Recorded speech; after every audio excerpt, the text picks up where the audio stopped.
आणि मधल्या काळात जे काही पॅन्डेमिकमुळे ते लांबणीवर पडलं.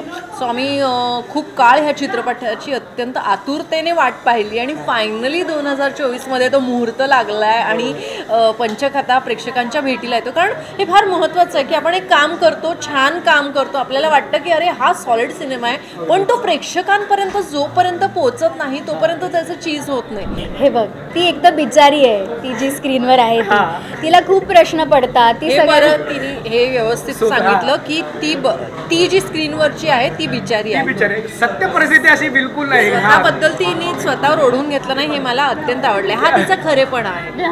बघ आता मी याच्यावर काय रिॲक्ट करावं हा प्रश्न पडतो. याच्यावरही विनोद तयार होईल आणि मी त्या कॅरेक्टर सारखे वागायला लागेल. नमस्कार, मी नितीन मोरे लेट्सअप मराठीमध्ये तुमच्या सगळ्यांचं स्वागत करतोय.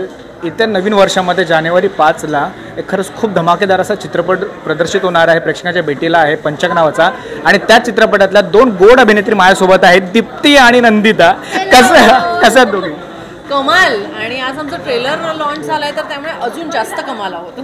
म्हणजे आम्हाला पण आत्ताच कळालं की तुम्ही सुद्धा पहिल्यांदाच ट्रेलर बघताय. किती वाटते एक्साइटमेंट आणि किती भारी वाटते, कारण का खूप आधीपासूनचा चित्रपट होता, मध्ये पॅन्डेमिकमुळे सुद्धा तो थोडाफार अडकलेला. आता 5 तारखेला प्रेक्षकांच्या भेटीला येणार आहे. किती एक्साइटमेंट वाटते? अरे तू आम्हाला एक्साइटमेंट विचारतोयस. आम्ही गेली 5 वर्ष असं बहुतेक पंचक म्हणजे 5 जानेवारी पंचक आणि 5 वर्षांनंतर येतो असं झालंय.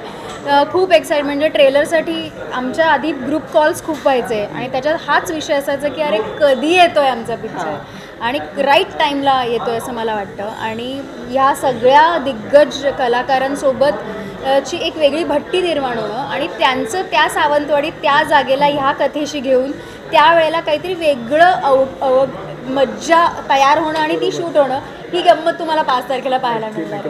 काय सांगितलं, किती एक्साइटमेंट वाटते आणि किती भारी वाटते की यस फायनली येतोय आता. हो, कारण एकतर हा चित्रपट आम्हा सगळ्यांना खूप जवळचा आहे. कारण की आम्ही एकतर मुळात सिनेमाच इतका सुंदर आहे, त्याची स्क्रिप्टच इतकी सुंदर आहे आणि शूट करताना जी काही मजा आली आणि जे काही आमचं बॉन्ड निर्माण झालेलं आहे, सो त्यामुळे हा चित्रपट आम्हा सगळ्यांना अत्यंत जवळचा आहे. आणि मधल्या काळात जे काही पॅन्डेमिकमुळे ते लांबणीवर पडलं. सो आम्ही खूप काळ ह्या चित्रपटाची अत्यंत आतुरतेने वाट पाहिली आणि फायनली 2024मध्ये तो मुहूर्त लागला आहे आणि पंचकथा प्रेक्षकांच्या भेटीला येतो. कारण हे फार महत्त्वाचं आहे की आपण एक काम करतो, छान काम करतो, आपल्याला वाटतं की अरे हा सॉलिड सिनेमा आहे, पण तो प्रेक्षकांपर्यंत जोपर्यंत पोहोचत नाही तोपर्यंत त्याचं चीज होत नाही. सो त्यामुळे ती जी प्रोसेस आहे ते फायनल तिथपर्यंत पोचणं जे आहे ते अत्यंत महत्त्वाचं आहे आणि ते आत्ता फायनली पोचतंय. तो सगळं आम्ही फिंगर्स क्रॉस्ड की लोकांनाही तो तितकाच आवडेल जितका आमच्यासाठी तो खास आहे.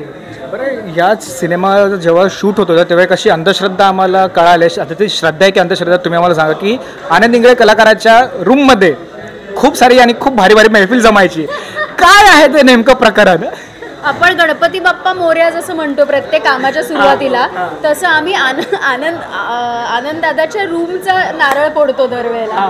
कारण तो स्वतः माणूस म्हणून खूप आयुष्य वेगवेगळ्या पद्धतीने जगताना त्यातले विनोद निर्मिती करण्याचं एक वेगळं त्याच्याकडे हे कला आहे आणि ती लोकांना सांगायची पद्धत त्याला जी अवगली आहे ती आम्ही एन्जॉय करतो. त्यामुळे आनंददादा ॲज अ कलाकार, ॲज अ माणूस म्हणून आम्हाला सगळ्यांना इतक्या जवळचा आहे की त्याची साथ आम्हाला हवी असते, त्याचे किस्से आम्हाला ऐकायचे असतात, तो आम्हाला खूप रिलॅक्स करतो. आणि त्याच्यातून आमची जी एक वेगळा बॉन्ड तयार होतो तो हवा वाटतो. म्हणजे असं होतं की अरे अच्छा, तर रात्र झाली का, पॅकअप जातं, झोपायला पाहिजे का, ओके मग आता जातो मी आमच्या रूममध्ये, नाहीतर आम्हाला सोडायचंच नसतं त्याला. तो खूप मजेशीर माणूस आहे आणि इज व्हेरी एक मॅग्नेट पॉईंट आहे आनंददादाची रूम आमच्यासाठी. आणि मुळात सेटवर आम्ही सगळ्यांनी आमचं इतकं जे काही बॉन्डिंग झालेलं आहे. सो फायनली जेव्हा तुम्ही शूटिंग संपवून परत हॉटेलवर जाता, सो तुम्ही ते कंटिन्यू करता परत. आणि नुसता टाईमपास नाही तर कोणी गाणी म्हणायचं, भारती मावशी गाणी म्हणायची, संपदाताई कविता ऐकवायची, आनंददादाचे किस्से असायचेच. असं एक खूप छान एनरिचिंग महफिल जमायची. म्हणजे नुसतं आपलं एक बसून काहीतरी टवाळक्या करतोय अशातला भाग नाही आहे. खूप छान काय म्हणतात सांस्कृतिक महफिल जमायची असं म्हणायला हरकत. सगळे ना ओपन अप व्हायचं एक पॉईंट नंतर. आपण जेव्हा आपलं काही काय म्हणतोय बांधून ठेवलेलं असतं, जेव्हा आपण ते सोडायला सुरुवात करतो ना, तसं मग प्रत्येक माणसाला म्हणजे नंदिता ताईतल्या काही गोष्टी मला कळायला लागल्या जेव्हा माणूस म्हणून आम्ही एकत्र येतो. किंवा आनंददादा एक संवेदनशील माणूस आहे आणि तो एक उत्तम कविता करतो आणि त्याच्या अप्रतिम कविता हे आम्हाला तेव्हा कळायला लागलं. ह्या सगळ्या गुपित असतात, ती गुपित आम्हाला कळायला लागतात ना, त्याची एक मज्जाच वेगळी. बरं, दोघींना प्रश्न विचारायला आवडेल की 5 वर्षानंतर, 5 वर्षावर बरोबर बोलू, 5 वर्षानंतर आपला सिनेमा रिलीज होतोय, किती मिस कराल सावंतवाडीला आणि तू किती मिस करशील दगडूला?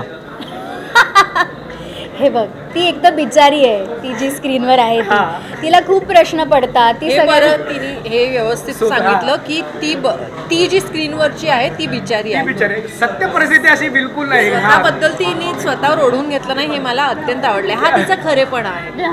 बघ आता मी याच्यावर काय रिॲक्ट करावं हा प्रश्न पडतो, ह्याच्यावरही विनोद तयार होईल आणि मी त्या कॅरेक्टर सारखी वागायला लागेल. त्यामुळे खूप जास्त मला असं वाटतंय बाप्पामुळे, म्हणजे विद्याधर जोशींमुळे मी पहिल्यांदा मांसाचा तुकडा खाल्ला. हे मला आयुष्यभर लक्षात राहील की त्या तो मला म्हणाला होता की तू नॉनव्हेज खात नाहीस, आवडत नाही म्हणू नकोस, आधी खाऊन बघ मग सांग.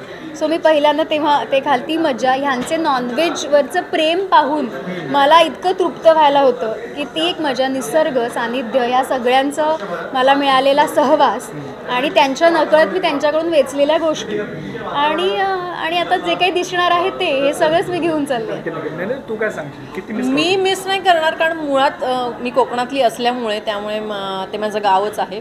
पण ऑफकोर्स हा जो माहोल, म्हणजे हा जो ह्या फिल्मच्या निमित्ताने जमलेला माहोल आहे तो डेफिनेटली मी मिस करते. पण जेव्हा ही फिल्म प्रेक्षक बघतील किंवा आम्हीही जेव्हा बघू, आम्ही ऑलरेडी बघितली आहे, पण ऑनस्क्रीन जेव्हा बघतो तेव्हा ते सगळे किस्से आठवतात आणि नॉस्टॅल्जिक व्हायला होतं. सो हा एक माहोल त्या निमित्ताने जो जमलाय तो मी मिस करते. आणि आम्हाला संधी मिळाली ना आज एकत्र यायची, मग आम्ही मागे पुढे बघत नाही, आम्ही साधारण इथे सावंतवाडी उभी केली. म्हणजे आम्ही सुद्धा बघत होतो, ट्रेलर सुरू आहे, इथे शिट्या वगैरे गप्पा वगैरे सुरूच असतात. बरं, जातात एक शेवटचा प्रश्न तुम्हाला दोघींना विचारतो, एक अभिनेत्री म्हणून सुद्धा आणि प्रेक्षक म्हणून सुद्धा पंचककडे कशा पद्धतीने बघता? जसं डायरेक्टर सर बोलले की विषय जसा महत्त्वाचा आहे तेवढे कलाकार सुद्धा, पण विषय खरंच खूप दमदार आहे. काय सांगाल तुम्ही एक प्रेक्षक म्हणून सुद्धा आणि अभिनेत्री म्हणून सुद्धा, पंचक काय आहे? तू पंचक एका कुटुंबाची गंमत आहे, जी आपल्याला प्रेक्षक म्हणून गंमत वाटते, पण त्यांना त्यांच्यासाठी ती गंमत नाही आहे. म्हणजे पंचक हा आपण मुद्दामून केलेली कॉमेडी नाही आहे ही, तर ती त्या परिस्थितीमुळे जे काही घडले आहेत लोकांच्या रिॲक्शन्समधनं, म्हणजे ते गंभीरपणेच रिॲक्ट करत आहेत त्या गोष्टीला, पण त्याच्यातनं एक थर्ड पर्सन म्हणून जो विनोद तुम्हाला दिसतो आहे ते पंचक आहे.